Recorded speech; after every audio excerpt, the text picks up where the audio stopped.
Praise the Lord, oh my soul, oh my soul, worship His holy name.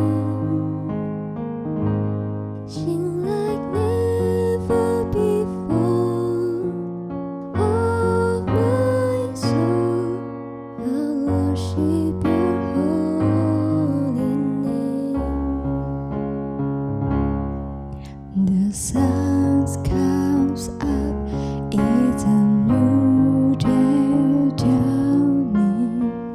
It's time to sing your song again.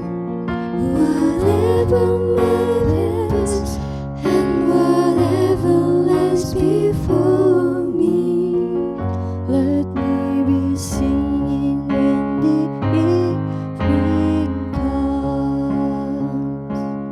Bless the Lord, oh my soul, oh my soul, worship His holy name.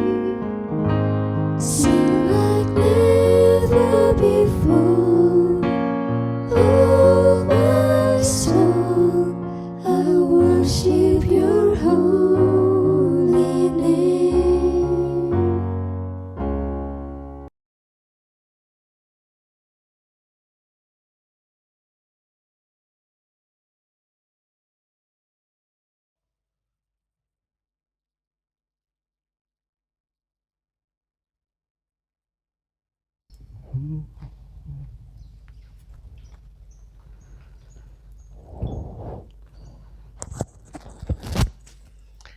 Halo, apa kabar Bapak Ibu dan Saudara? Kita mencoba untuk lebih rileks untuk menikmati kehidupan kita. Oke, saya mengajak Bapak Ibu dan Saudara untuk mencoba menikmati suasana apapun yang sedang dirasakan. Dan saya akan mengajak Bapak Ibu Saudara untuk berimajinasi. Ya, coba sekarang Bapak Ibu dan Saudara membayangkan bahwa di tangan Bapak Ibu Saudara itu ada sebutir jeruk nipis yang berwarna hijau kekuningan. Jeruk nipis berwarna hijau kekuningan, dan kemudian ambillah pisau dan potonglah jeruk nipis itu menjadi dua. Di situ akan terlihat air yang ada di belahan jeruk tadi. Kemudian ambil satu potong dan peraslah di atas sebuah gelas. Taruh dalam satu gelas. Peras pelan-pelan, dan di situ air jeruk nipis tadi akan mengucur kemudian menetes. Jika Bapak Ibu dan Saudara punya imajinasi yang kuat, maka sekarang ini Bapak Ibu dan Saudara sedang menelan ludah, merasakan betapa asamnya air jeruk nipis tadi. Ya, ini namanya teori jeruk nipis. Sebuah teori yang sedang mengatakan bahwa kekuatan pikiran itu begitu luar biasa. Ya. Apa yang kita pikirkan itu mempengaruhi kehidupan kita, mempengaruhi motivasi kita, mempengaruhi perilaku dan tindakan kita. Ternyata tadi jeruk nipisnya tidak ada, air yang mengucur, air yang menetes juga tidak ada. Tapi dari situ kita kemudian menelan ludah, padahal jeruknya tidak ada. Kita bisa karena memikirkannya, berimajinasi, kemudian seakan-akan kita sedang memegang jeruk nipis betulan, ada air yang kemudian terasa sangat asam kita rasakan. Ya, ini teori jeruk nipis.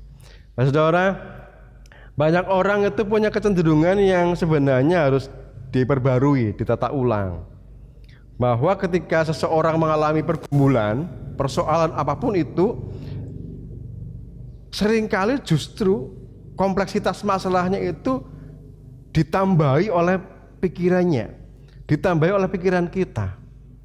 Ada masalah, terus kita merespon dengan pemikiran, ojo-ojo, gegek, jangan-jangan. Nah, itu menambahkan terus pada situasi pikiran kita, dan akhirnya ya terjadi apa yang kita khawatirkan, terjadi apa yang kita bayangkan, terjadi apa yang kita pikirkan.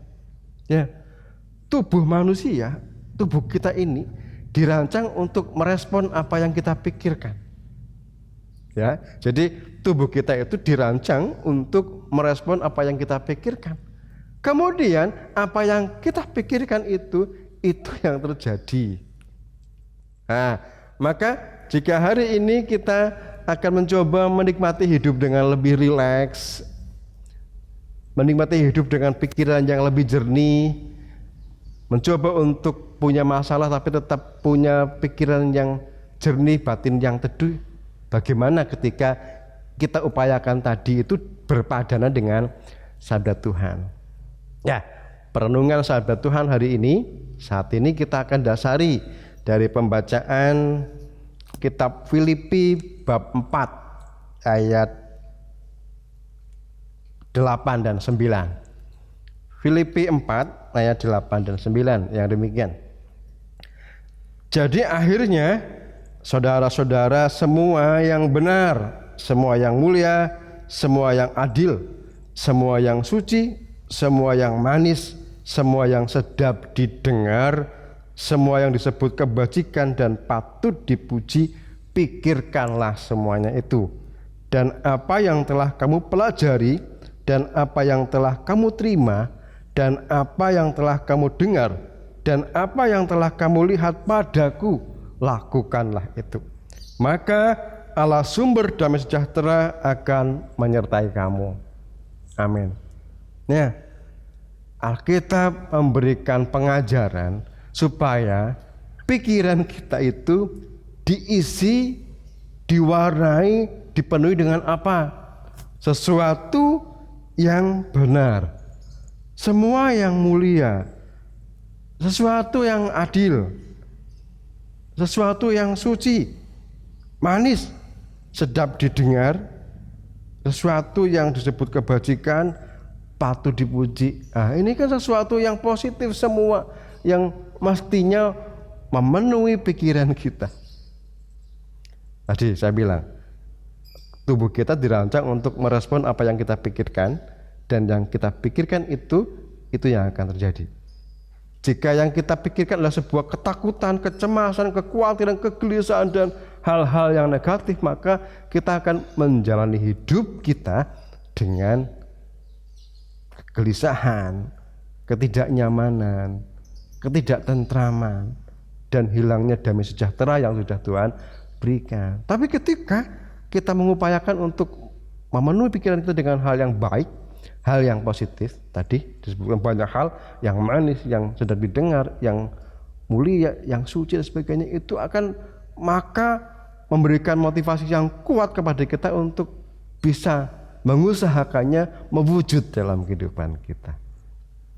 Jika yang kita pikirkan apa yang sedap didengar, maka perkataan kita yang terlontar itu juga akan sedap didengar oleh orang lain. Tapi jika apa yang kita pikirkan itu umpatan, kekecewaan dan sebagainya, maka yang keluar juga akan menyakiti orang lain, membuat telinga orang lain menjadi panas dan sebagainya. Nah, itu hanya contoh salah satu dari apa yang kita pikirkan tadi. Saudara, hari ini kita masih ada dalam situasi pandemi COVID-19. Kita juga tidak harus hidup di dalam kekhawatiran yang berlebihan, hidup di dalam sebuah situasi yang kemudian menakutkan kita. Bahwa ada fakta, ada data hari ini penyebaran COVID begitu meluas, yang terinfeksi begitu banyak, dan menyebabkan banyak orang yang meninggal karena punya komorbid atau penyakit bawaan. Tapi kita mesti menyikapinya dengan tetap berpikir positif. Bahwa ada protokol kesehatan, kita pikirkan itu hal yang baik untuk kita pikirkan, kemudian kita lakukan. Tapi kita kemudian jangan membuat situasi batin kita merusak, kemudian hidup dalam ketertekanan yang berlebihan. Nah ini, bahwa faktanya iya ada pandemi yang belum berakhir, bahwa banyak orang yang terinfeksi, bahwa kita juga punya peluang untuk terinfeksi dan sebagainya, tapi kita tetap harus berpikir positif agar apa? Imun kita semakin kuat. Tidak semua hal dikait-kaitkan, jangan-jangan, ojo-ojo sebagainya, itu akan membuat kita tidak tentram, tidak jenjam. Memang gitu menyikapi keadaan kita hari ini. Atau ketika ada masalahnya kecil, tapi ditambahi dengan bumbu-bumbu pikiran kita yang negatif, akhirnya kayaknya menggumpal, kompleks. Nah itu yang akan kita alami jika diisi oleh pikiran yang tidak baik, yang tidak positif. Saudara, teori jeruk nipis biarlah itu menjadi pemahaman kita. Jangan dilakukan. Ada persoalan, begitu asam rasanya ditambahkan terus tetes demi tetes sehingga kita hidup dalam sebuah situasi yang tidak baik. Ya, hari ini kita tetap hati-hati untuk hidup menjalani apa yang mestinya kita lakukan. Kita juga mesti mengisi hidup kita dengan hal-hal yang baik, pikiran positif, supaya apa? Tindakan kita, perilaku kita juga positif. Dan ayat tadi itu bukan situasi yang ideal yang sudah terjadi, tapi sebuah pemahaman yang dilontarkan, pengajaran untuk dilakukan. Maka ketika Paulus memberikan nasihat ini, pikirkanlah, kemudian lakukanlah. Hari ini sama. Kita tidak otomatis kemudian mengisi pikiran kita semua dengan hal yang positif tadi, kemudian perilakunya positif. Ada idealisme yang harus kita bangun, bahwa bertahap kita akan memenuhi pikiran kita dengan hal yang positif, kemudian melahirkan sikap untuk mewujudkannya dalam keseharian kita. Pikirkanlah, kemudian lakukanlah. Pikirkanlah dan lakukanlah. Tetap dengan situasi yang jenjem, tenang, rileks, dan percaya pada Tuhan bahwa Tuhan memberkati kita. Nikmati hidup Bapak Saudara dengan penuh syukur, nikmati hidup dengan terus memuji Tuhan dengan sukacita. Itu akan membuat kita lebih fresh menikmati kehidupan. Silakan diminum kopi atau teh Bapak Saudara. Saya minum dulu.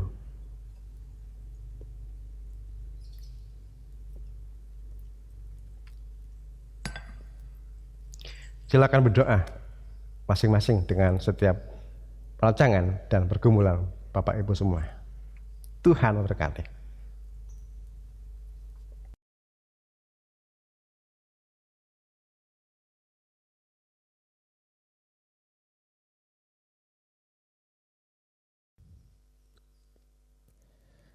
Bless the Lord, oh my soul, oh my soul, worship His holy name.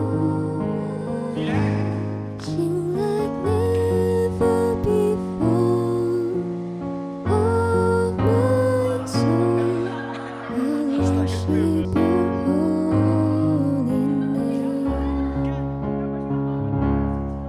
The sun comes up, it's a new day dawning. It's time to sing your song again. Whatever manifests and whatever lies before me, let me be singing when the evening comes.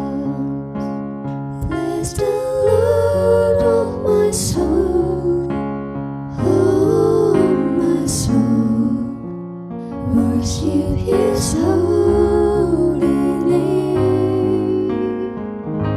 Sing like never before, oh my soul, I worship Your holy